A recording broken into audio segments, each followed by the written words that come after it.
वित्तीय वर्ष के विद्यार्थियों के लिए मुद्रा एवं वित्तीय प्रणाली प्रश्न पत्र में पहला अध्याय है मुद्रा का अर्थ एवं परिभाषा। आइए आज हम चर्चा करते हैं मुद्रा के अर्थ एवं परिभाषा विषय पर। मुद्रा का आधुनिक युग को मुद्रा युग की संज्ञा दी जा सकती है। मुद्रा के विकास का संबंध मानव सभ्यता के विकास के साथ जुड़ा हुआ है। मानव के विकास के साथ साथ मुद्रा का भी प्रादुर्भाव हुआ। आरंभ में वस्तु विनिमय प्रणाली सरल थी, अत्यधिक सुगम थी, लेकिन धीरे धीरे जैसे जैसे विकास हुआ वस्तु विनिमय की प्रणाली में कठिनाइयाँ आने लगी। दोहरे संयोग का अभाव रहा, मूल्य मापन की कठिनाई हुई, संचय की कठिनाई हुई, भावी भुगतान के आकलन में कठिनाई हुई और इन कठिनाइयों को दूर करने के लिए अनायासी स्वतः ही अपने आप ही एक नई वस्तु की खोज हुई और उसे मुद्रा का रूप प्रदान किया गया और एक मध्यस्थ वस्तु मुद्रा के रूप में प्रचलित हुई। मुद्रा शब्द का प्रयोग अगर भारत के इतिहास में जाएं तो प्राचीन काल से ही किया जाता है। पहले परिचय के रूप में भी मुद्रा का प्रयोग होता था। बाद में धीरे धीरे यही परिचय युक्त मुद्रा विनिमय के माध्यम के रूप में उपयोग में लाई जाने लगी। हिंदी भाषा शब्द मुद्रा अंग्रेजी भाषा के मनी शब्द का रूपांतरण है। मनी शब्द लैटिन भाषा के मोनेटा शब्द से बना है, जो रोम की देवी जूनो मोनेटा के नाम से प्रसिद्ध थी। आरंभ में इसी के मंदिर में प्राचीन रोम के सिक्के अंकित किए जाते थे। इसी कारण उन सिक्कों को मनी कहा जाने लगा और इस प्रकार मुद्रा एक मध्यस्थ वस्तु के रूप में जो लेन देन में सहायक हो, विनिमय का माध्यम हो, सामने आई। मुद्रा की परिभाषा को अध्ययन की दृष्टि से 4 भागों में विभाजित किया जा सकता है।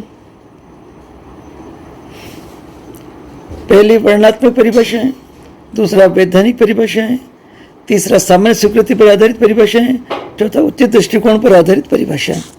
आइए इन चारों दृष्टिकोणों को पर चर्चा की जाए, इनका विश्लेषण करें। वर्णनात्मक परिभाषाओं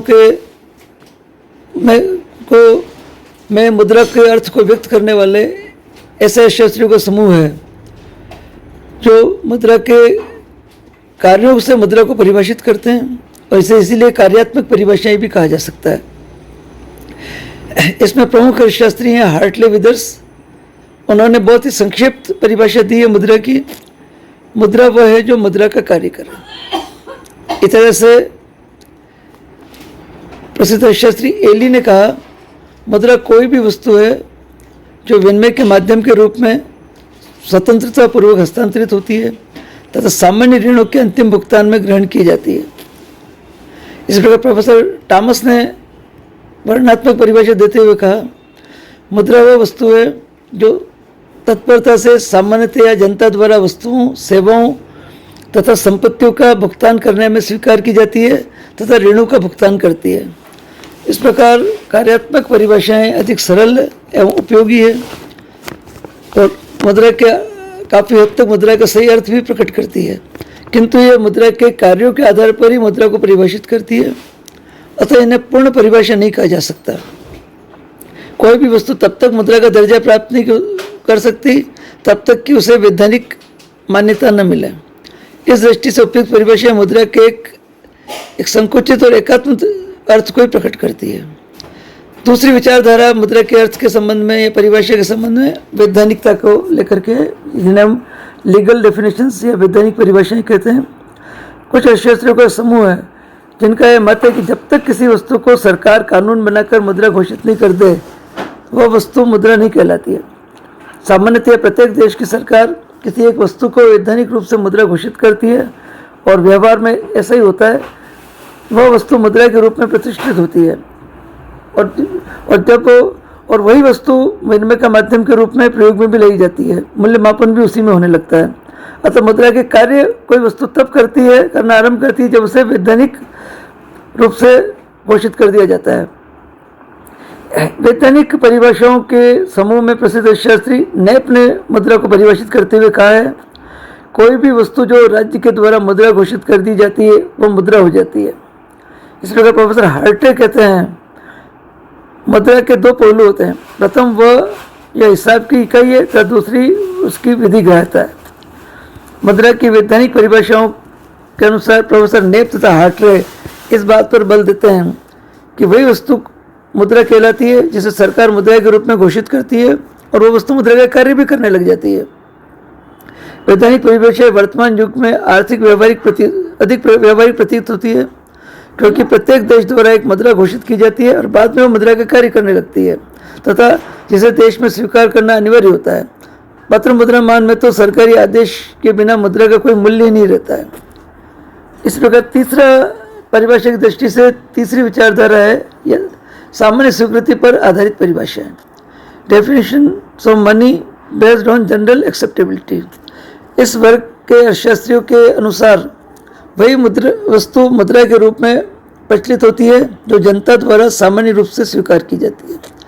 सामान्य स्वीकृति मुद्रा का विशेष गुण माना गया है जो सौदों को निपटाने तथा मूल्य मापन में सामान्य रूप से स्वीकार की जाती है। इस समूह के अर्थशास्त्रियों में प्रसिद्ध हैं सेलिगमैन, कैंट एवं रॉबर्टसन। सेलिगमैन के अनुसार मुद्रा वह वस्तु है जिसे सामान्य स्वीकृति प्राप्त है। आरपी कैंट कहते हैं कोई भी वह वस्तु हो सकती है जो सामान्यतः विनिमय के माध्यम में मूल्य के मापन के रूप में समाज में स्वीकार की जाती है, उसे मुद्रा कह सकते हैं। रॉबर्टसन के अनुसार मुद्रा वह वस्तु है जिसे विस्तृत क्षेत्र में दायित्वों के भुगतान के लिए स्वीकार किया जाता है। इन सभी परिभाषाओं के अनुसार मुद्रा वह वस्तु है जो वस्तुओं के मूल्य चुकाने, ऋणों के भुगतान करने तथा अन्य प्रकार के लेन देन के सौदों को निपटाने के लिए और साथ ही साथ मूल्य मापक के रूप में समाज के द्वारा सामान्य रूप से स्वीकार की जाती है। इस प्रकार मुद्रा में सामान्य स्वीकृति का गुण होना आवश्यक है। यदि कोई वस्तु सरकार के द्वारा मुद्रा घोषित कर दी जाती है किंतु उससे सामान्य स्वीकृति का गुण नहीं है तो वह मुद्रा का कार्य ठीक प्रकार से नहीं कर सकेगी। इस प्रकार मुद्रा का कार्य करने के लिए मुद्रा में जनरल एक्सेप्टेबिलिटी यानी सामान्य स्वीकृति का गुण होना आवश्यक होता है।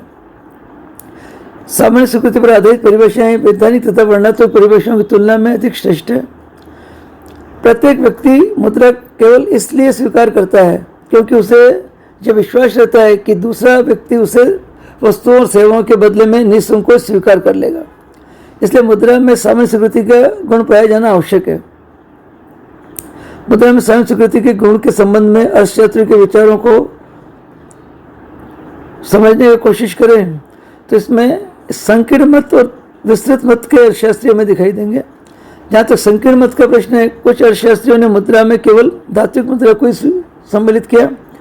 उनके द्वारा पत्र मुद्रा को मुद्रा नहीं माना गया क्योंकि उनका अपना कोई मूल्य नहीं होता। परंतु वर्तमान युग में इस प्रकार की परिभाषा का कोई महत्व नहीं रह गया है क्योंकि वर्तमान समय में धातु मुद्रा के स्थान पर प्रत्येक देश में पत्र मुद्रा का प्रचलन हो रहा है। अतः पत्र मुद्रा के रूप में ही मुद्रा की श्रेष्ठ श्रेणी को अलग नहीं किया जा सकता। जिन अर्थशास्त्रियों ने सामान्य स्वीकृति के आधार पर मुद्रा की परिभाषा विस्तृत अर्थ में की है उनमें साख मुद्रा, चेक, बिल्स ऑफ एक्सचेंज, हुंडियों को भी मुद्रा में सम्मिलित कर लिया गया है। उनकी ये मान्यता है कि ये साख मुद्राएं भी यानी चेक है, बिल्स हैं, विनिमय के माध्यम के साधन के रूप में प्रयुक्त होती है, इसलिए ये भी मुद्रा है। परंतु व्यावहारिक रूप में देखा जाए तो साख मुद्रा का प्रचलन क्षेत्र बहुत सीमित होता है तथा हर व्यक्ति साख पत्र को या चेक को वैधानिक रूप से स्वीकार करने के लिए बाध्य नहीं होता। यह उसकी इच्छा पर निर्भर करता है। अतः विनिमय के माध्यम के रूप में स्वीकार करें अथवा न करें, वे उसको तभी स्वीकार करते हैं जबकि उसे उनको देने वाले पर पूर्ण विश्वास होता है। इस प्रकार अतः इन साख मुद्रा को सम्मिलित करने वाला दृष्टिकोण जो है वो मुद्रा की परिभाषा के लिए उचित नहीं कहा जा सकता।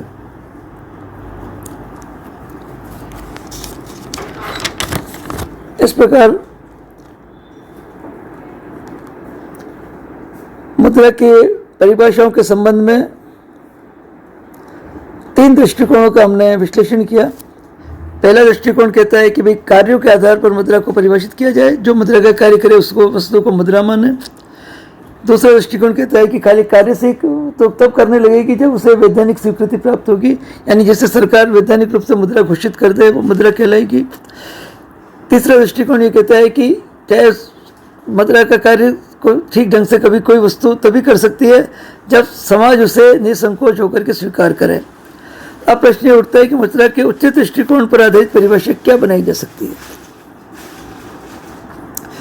इस प्रकार मुद्रा को परिभाषित करने हेतु अपनाए गए तीनों दृष्टिकोण मुद्रा को एका के रूप में परिभाषित करते हैं।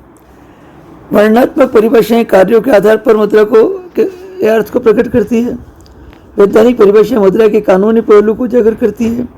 इसी प्रकार सामान्य स्वीकृति पर आधारित परिभाषाएं यह प्रकट करती है कि मुद्रा का कार्य करने वाली कोई भी वस्तु जिसे सरकार मुद्रा घोषित कर देती है तो वो भी जनता द्वारा स्वीकार न किए जाने की स्थिति में उसे मुद्रा की श्रेणी में नहीं रखा जा सकता, क्योंकि मुद्रा के कार्यों को सही ढंग से नहीं कर पाती है।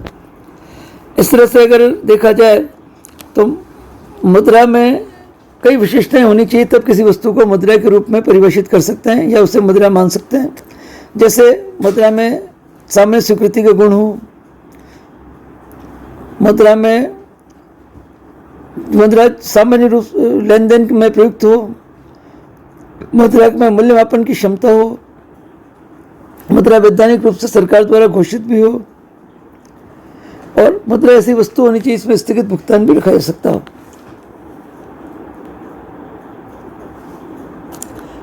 उचित दृष्टिकोण की परिभाषाओं के संबंध में कुछ अर्थशास्त्रियों की परिभाषाओं को उचित दृष्टिकोण की परिभाषाएं मान सकते हैं, जिसमें डॉक्टर मार्शल ने मुद्रा में वे सभी वस्तुएं सम्मिलित की जाती है जो किसी विशेष समय अथवा स्थान पर बिना संदेह अथवा विशेष जांच पड़ताल के वस्तुओं और सेवाओं को अथवा अन्य व्यय के भुगतान के लिए साधन के रूप में सामान्यतः प्रचलित होती है। इस प्रकार जेएम केन्स ने मुद्रा को परिभाषित करते हुए कहा है, मुद्रा वह है जिसको देखकर ऋण तथा मूल्य संबंधी भुगतानों को निपटाया जाता है और जिसके रूप में सामान्य क्रय शक्ति को संचय किया जाता है। इस प्रकार क्राउथर ने भी परिभाषित किया है, वाकर ने भी परिभाषित किया है, एली ने भी कहा है।